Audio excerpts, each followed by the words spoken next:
Did you see Ezra Levant's video on the anti-military propaganda poster put out by the BC Teachers Federation? If not, click down here and watch Ezra explain this disgusting piece of anti-soldier disinformation. For those of us who live out here in BC and are familiar with the extreme left-wing nature of the BCTF, that poster probably came as no surprise. In many jurisdictions around the world where teachers' unions have tremendous power, they put out some of the most ridiculous propaganda to students that should make parents consider independent or faith-based schools instead of our public schools full of this kind of indoctrination.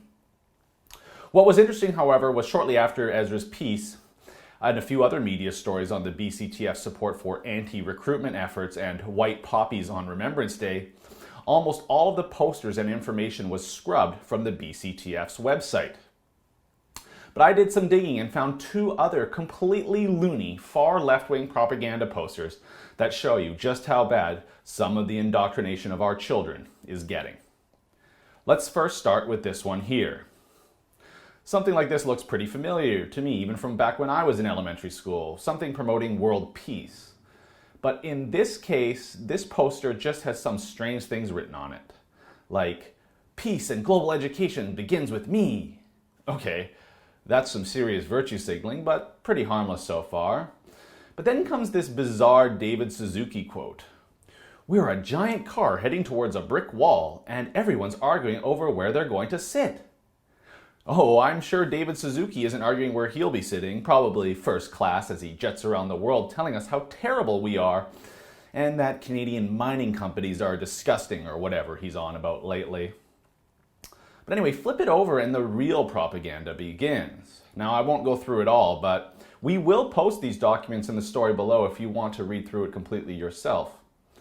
But part of what the BCTF wants our children to learn about is something they just made up called Earth Democracy. Oh, it sounds so virtuous already, doesn't it? Earth Democracy. You know, I'm surprised I haven't seen that slogan at an anti-pipeline protest yet. But look what it says in the description of Earth Democracy. Quote, "Earth Democracy is both an ancient and emergent political movement for peace, justice, and sustainability." Unquote.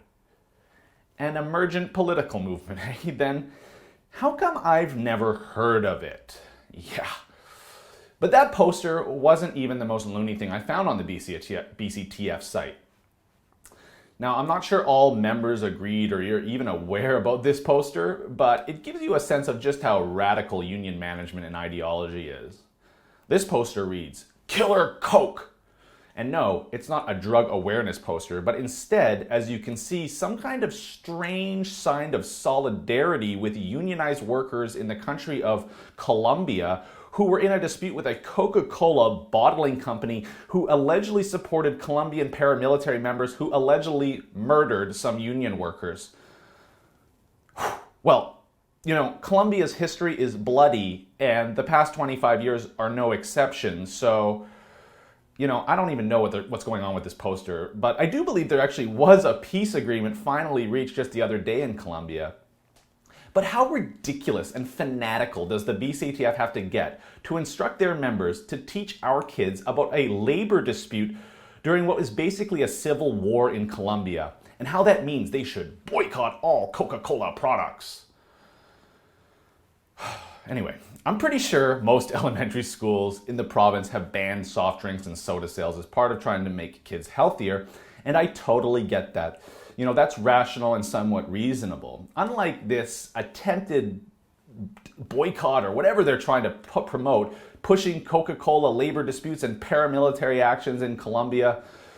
But you know, solidarity, right? Anyway, I have to hand it to the BC Liberals for the most part on their willingness to fight with the BCTF over the years, and at times even leading those fights into job action. But when you have a union so radical and out of touch, I don't blame this government one bit for fighting them. But for BC parents, just keep this in mind.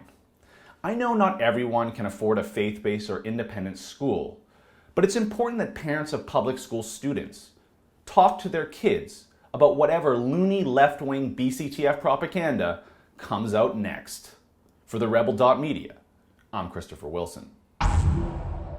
Thanks so much for watching. If you haven't subscribed to our YouTube channel, please do so. And if you really like what we're doing here at The Rebel and want to help us out, chip in $8 a month. You'll get premium content that the public just can't get.